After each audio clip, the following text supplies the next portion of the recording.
together we are, of course, The Gov Gov Geeks. Every week we get together to talk a little bit about career advancement in the federal government, as well as some career entry tips as well. Karen, what are we talking about this week? We're talking about career hopping or job hopping, Job I guess, hopping. more likely. Wait a minute, is that one of those bad things? Aren't you not supposed to job hop?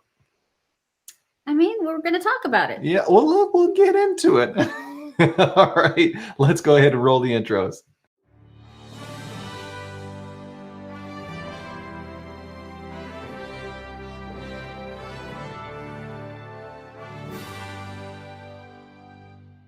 Okay, so we're talking about job hopping this week. Sometimes it can be a bad thing, sometimes it can be a fantastic thing. It's just a matter of that overall question. But first off, Karen, what is job hopping?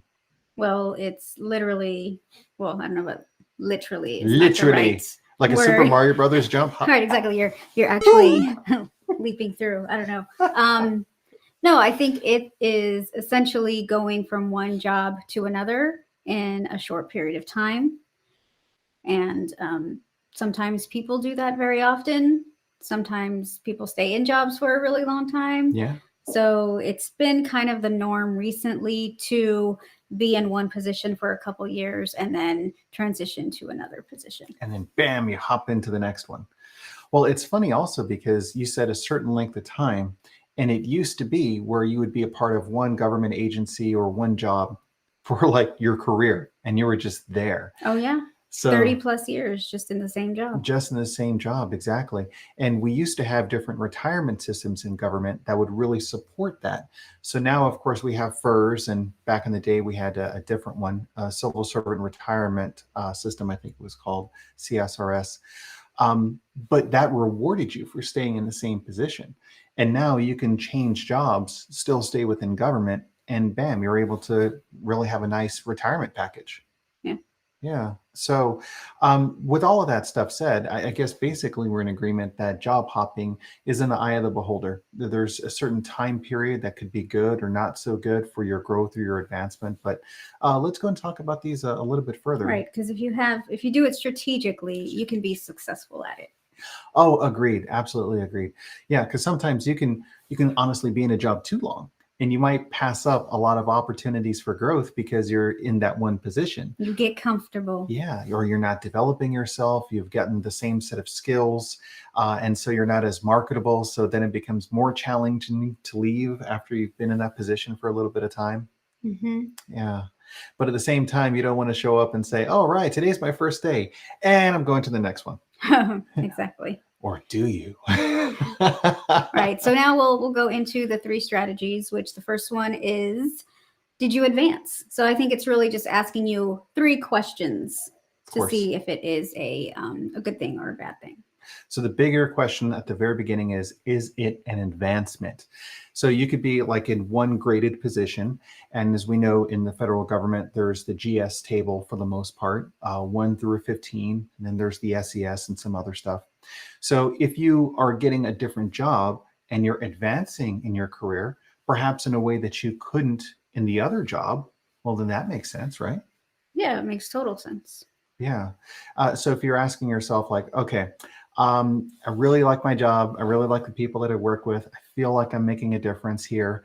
But this other opportunity, it's tough for me to turn down because I get advancement opportunity. I get a growth. I get more salaries and benefits that come along with this.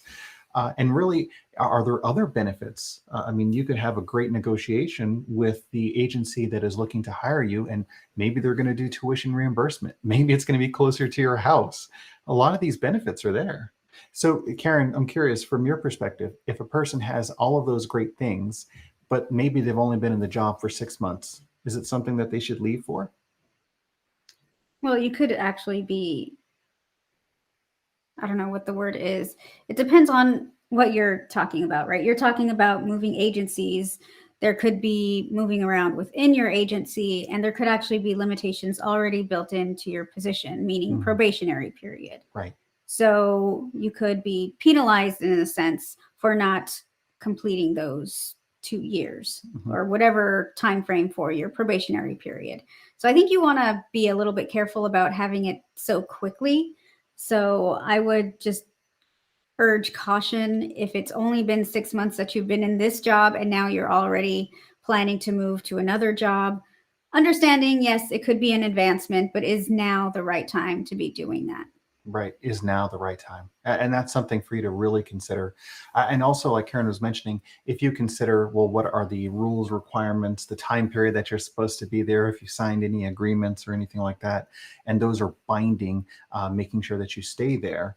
And you want to make sure that you're honoring whatever those are, just to be better safe than sorry, for whatever rules, regulations, etc., to make sure that those are all met before you decide to make the move.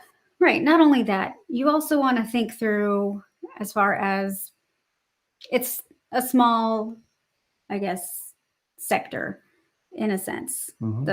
The government. Community, Yeah, absolutely. the community. And especially your career field in government, it's even smaller. Yeah, so you really just want to, again, just be careful, because you don't want to burn any bridges there, because they've already selected you for this position. You're 6 months into it, which is typically the amount of time for you to get all the training you need, kind Get of your get laptop finally. right, get accesses, and your supervisor is there ready, like, all right, we have somebody in this position, and then to just kind of like, well, I'm going to be leaving because a better opportunity came up. Right. It's good to have those conversations, of course, but I just think you want to make sure that you're being extra cautious with how you handle a situation like that, and not try to jump ship so quickly. So quickly.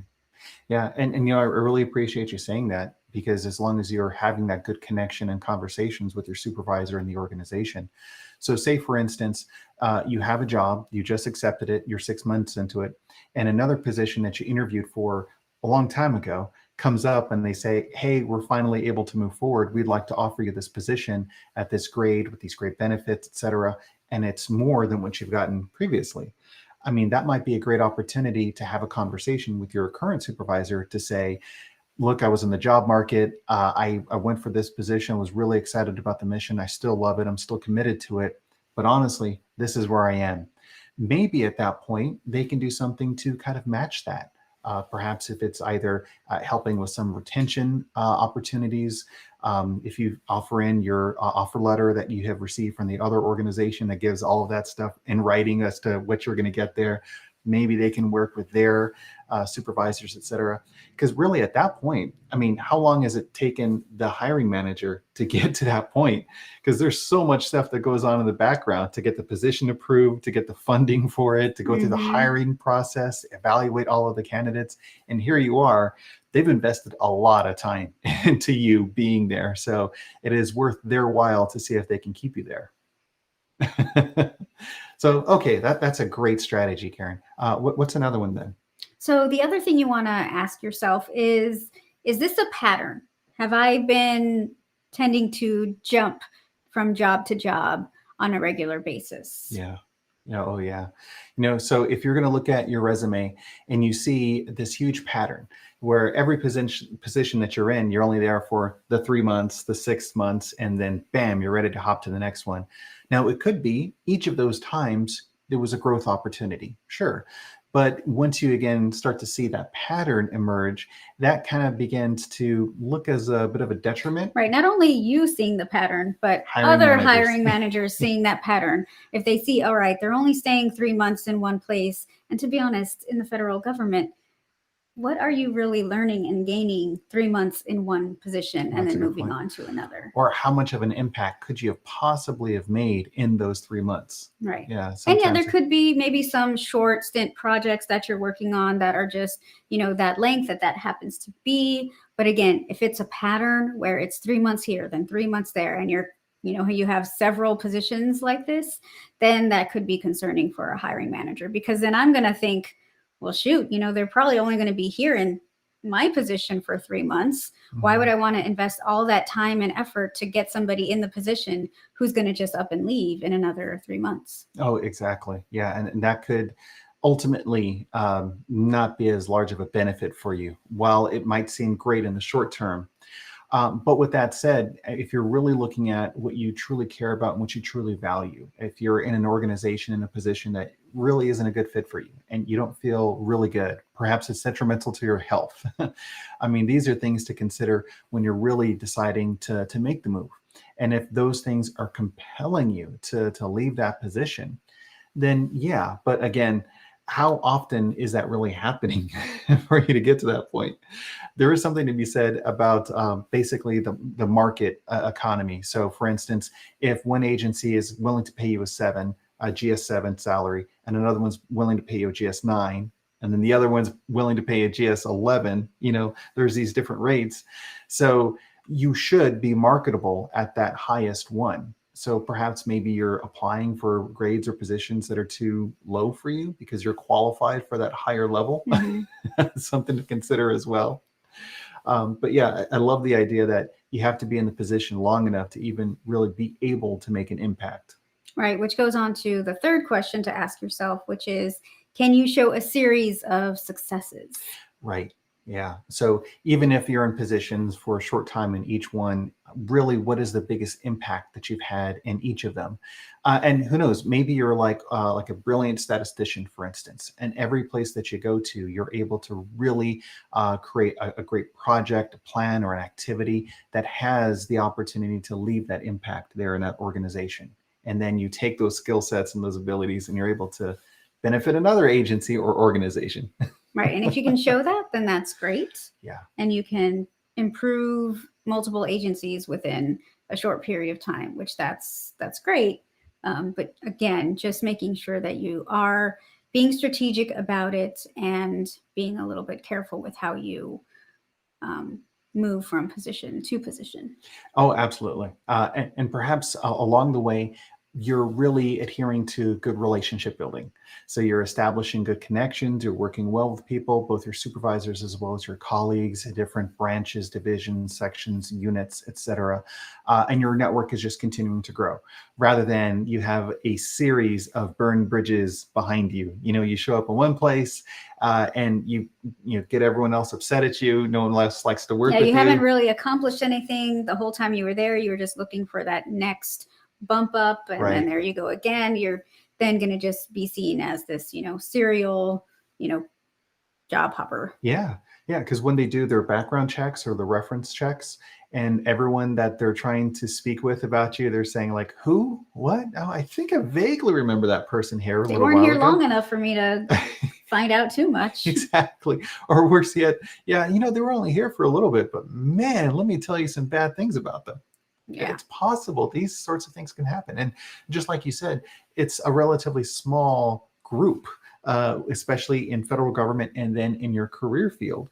And as you go up higher and higher in your career, it's kind of like an inverted pyramid, or a pyramid rather, where there are smaller and smaller groups of like 11s, 12s, 13s, because there's just smaller amounts of those jobs in that area. And a lot of the people that are working here have been in those jobs and those agencies for a long time. And some have really long memories. Yes. So maybe at the end of all of it, if they have fantastic memories, from one to the next, maybe a supervisor or someone else could say, yeah, fantastic person. I had the chance to work with Karen. She was able to have all of these accomplishments and successes, a really hard worker.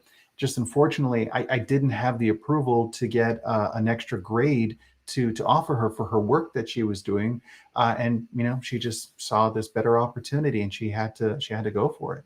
Right. And sometimes you do have to move out to move up, which is, I say that quite often, because as much as, you could be doing great work and you could be doing work that's ready for the next level, but maybe there's just not a position within your specific organization or team to be able to provide that for you, or they don't have the funding for that increase. So it's important to then think through, well, I do want to advance, but if it's not going to be in this organization, then maybe I need to look outside of it. And that's where you're being more strategic rather than just kind of going to, oh, this looks nice over here, I'll go here. And it's just, I'll take any job as long as it's going to pay me more and give me more.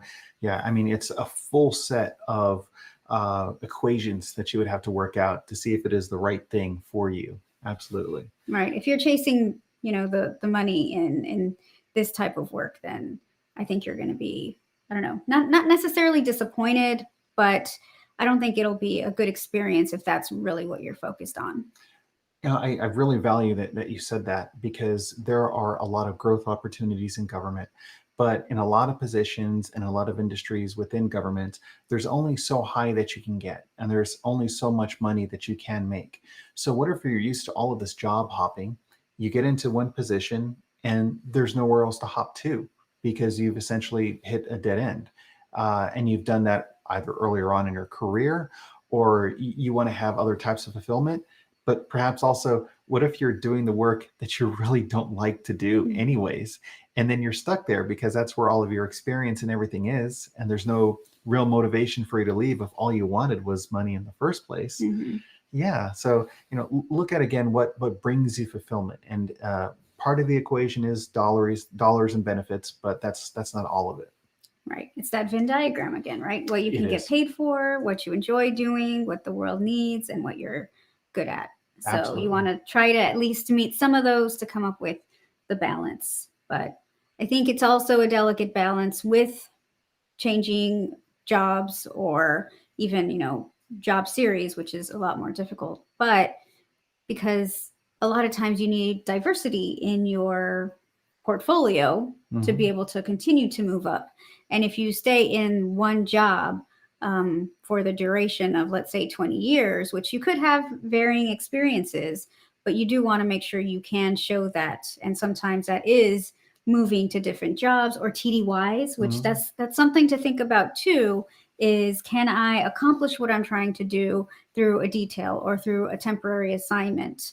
Again, TDY, temporary duty, right? Right. Which usually you have to be in that position for a certain period of time before you can go off and do TDYs. Right. But it's just something to think through with your strategy is, can I accomplish what I'm trying to do through more of a temporary assignment rather than, completely going to another position? Those are very fair questions to ask. And another thing is, some of the cultures in government allow for more growth opportunities. Others are a little bit more stingy, for lack of a better word, when it comes to that. If you look at some agencies that are trying to expand, or they're establishing themselves in new areas, they need really good expertise and really quickly. And one of the things that they are able to do, at least earlier on, is to offer higher graded positions earlier. And then from there, phase them out a little bit more. So if you're like forever stuck at a 13 and you're like this senior person in your organization, you're the subject matter expert, but there's just no funding, there's no opportunity for growth, whatever the reason is, the culture just doesn't allow that type of a job series to have so many grades above that one. But another agency is offering that. It's kind of tough to want to pass something like that up. So, just really consider where you are, where you want to go. Another wonderful thing to consider is outside activities. And we've mentioned this before in the way of volunteer activities and everything, but you can get approvals to do other types of work outside of your 9-to-5 work. So if you're thinking to yourself, well, we need supplemental income for our family for XYZ reason, or you want to have a passion that you want to follow or something, you can get approval for an outside activity request and then start up a business. There's people that are great real estate owners, real estate managers, for instance, working in FedGov. And that's just part of the way that they're trying to diversify their funding and their opportunities for income streams. Mm-hmm. Yeah, lots of ways you can accomplish that. Yeah. So really, it's the bigger picture. It's not always about I need to leave this job for these specific reasons, and bam, I'm out. Right within 6 months, 9 months, etc. Yeah, you're able to make a difference. A really good mentor of mine always said that it's good to have 3 years in a particular position. The first year, you are learning the job, you're learning the ropes, you're understanding everything. The second one, you are teaching and mentoring others to help them along the way as well. And then the third one, you're really trying to create a good environment for others to be able to grow. So you've mentored, you've established your own expertise, and now you're making it good and safe for everyone else to continue to follow in your footsteps. So the 3 years typically is a good number. Yeah, I think 3 years is a really good time period. Oh, definitely. And also, I think earlier on in your career, sticking to the 3 years or even less potentially, you see that more often as people are able to advance more rapidly in their positions. And it could also be that you're in a position that is a laddered position. For Hmm. instance, it's something that would go 1 year a 9, the next year 11, the next year a 12. So on paper, it looks like you were there for a really long time, but you were just moving up in grade. And Hmm. that's kind of like why you stayed there for that length of time. Or you went from one job who was a 9, another job that was an 11, and then the next job that was a 13. Yeah. Yeah, and I think it's what you gain from the experience. So as you continue to grow within your individual career, you want to make sure that you're still feeling challenged, Right. you're learning, because I think growth is learning. So regardless of what position you're in, you know, it could be you could be growing without actually moving, right? So if you find yourself in a spot where you're just not achieving that, then you do want to find ways that you can, whether that's like you were mentioning, finding outside activities, finding other projects to work on, again, still in your position, but trying to expand your development opportunities Mhm. within your position. I think that's always a good place to start. And then if you find that you're just not getting what you're looking for from within that position, then it's time to start looking elsewhere. Yeah. I mean, really be truthful with yourself. Ask yourself, am I being treated well? Am I enjoying what I'm doing? Do I feel like I have lots of room for growth and advancement? And if you're not, then yeah, do something about it. You have the opportunity because you are responsible for your own career. Mhm. Yeah, that's the main thing that you have in your hands, rather than, oh, if my boss treats me better, or maybe if this happens or that happens. No, it's like really it's your responsibility because it's your life, it's your career. Right.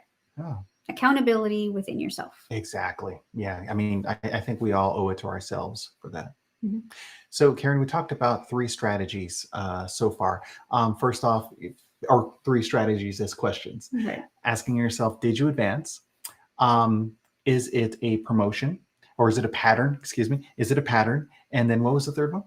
Can you show successes? Right. Can you show successes in each one? Mhm. So, depending on how you decide to answer those questions for yourself, that's going to allow you to understand whether or not job hopping is good or bad. Um, if you have more questions on any of this stuff, please feel free to reach out to us. You can go to thegovgeeks.com. You can also hit us up on social media. We're on LinkedIn, Twitter, Instagram, all over the place. And on top of all of that, we also have a great weekly show that we do on LinkedIn for interviews. We did a great 9-parter on resumes, which was fantastic. And we thought we'd do it again for another subject area. We have resumes, excuse me, Interviews. interviews, thank you, coming up every Wednesday on LinkedIn. But now it's time for questions from the Gov Geekdom, our questions and answers. Right. So the first one we have here is, how do I deal with a difficult coworker? Oh, I man. can tell you lots of ways. It's so true. Yes. And one of the great things, as Karen demonstrates year over year, day after day, is patience. Just a lot of patience, a lot of empathy. That's one of the great ways that I think that you can work with a difficult coworker. And honestly, it could be a coworker, it could be a friend, it can be others in your life, in your professional network, because there are some people that just offer us some challenges, quite honestly. But Yeah. As one of my former mentors and supervisors used to say, another flippin' growth opportunity. So that's what they are. They are something to learn from and to grow from. And what you want to focus on is what you can control. right. You can't control other people. And if it's impacting your work, then you definitely want to make sure you address it. Oh, yeah, definitely. Your work, your well being, all of that. And there's this great coaching principle that everyone is our teacher and everyone is our student, because we can learn something from everyone.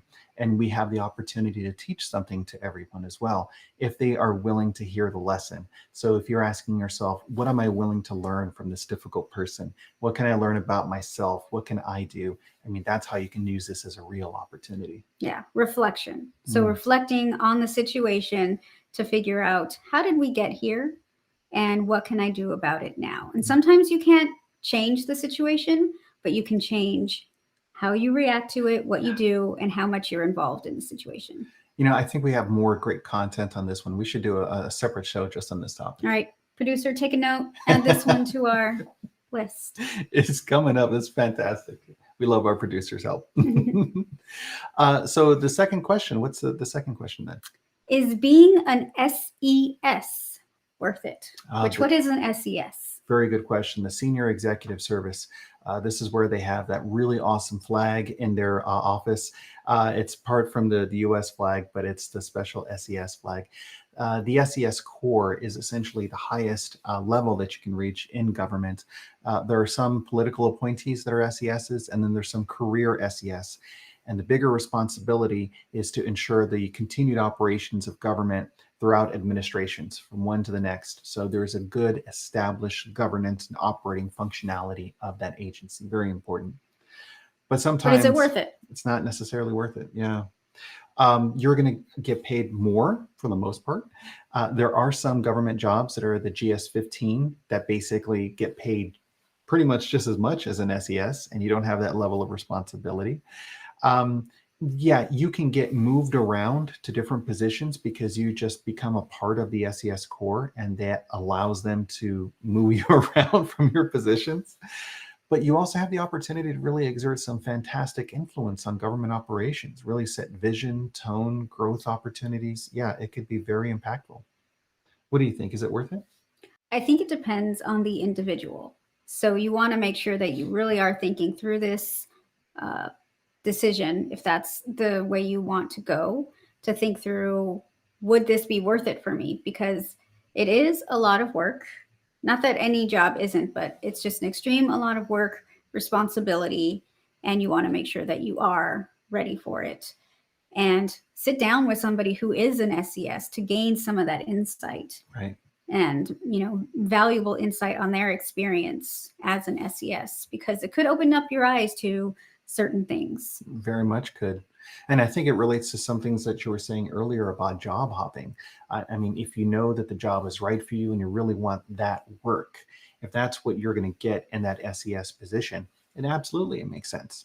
The hours could be long, the challenges could be there, but if you love that work and you love the role that you're in, then yeah, I mean, it totally makes sense if that's the case. Also, their bonuses are pretty good. And I believe it's actually written into statute that you cannot remove SES bonuses as part of the budgeting process. So you can always at least have that, which is really good. That's a positive for sure. Yeah, I think it's almost like buying a house. You don't just jump into purchasing a house. Well, typically, I don't know, maybe you do, but you really evaluate, you take a look at it, you get it inspected to make sure that, it's a lot of money you're spending on a home. Yeah. You want to make sure that it is, a good investment. Same with this career. If you want to go into the SES Corps, there's a lot that goes with it, and you want to make sure that you are ready for that investment in your career. And honestly, your family as well. I know a lot of people that are in the SES and they have issues or challenges with their family, work-life balance and everything because the job is so demanding. But if you find yourself in that right stage of life where it is the best fit for you, for your family, for your children, for others in your life that are important to you, and you really want to focus on really making a difference and an impact, then again, yeah, I mean, it could be great, but it all just depends. All right. And I think you have a video all about SES. Yes, we do. So yes, absolutely. We had a fantastic interview with a former SESer and now fellow colleague and coach as well. So yeah, please do check that out. So there we go. Thank you so much for your time. Karen, what are your closing thoughts on this subject about job hopping? Be careful and be strategic about it. Make sure you are making a positive impact and you are growing and developing and building relationships along the way. If you're doing that, then you're doing it right. Fantastic. Wonderfully said. Thank you so much for your time. We look forward to seeing you next week, and thank you for your service. Thank you.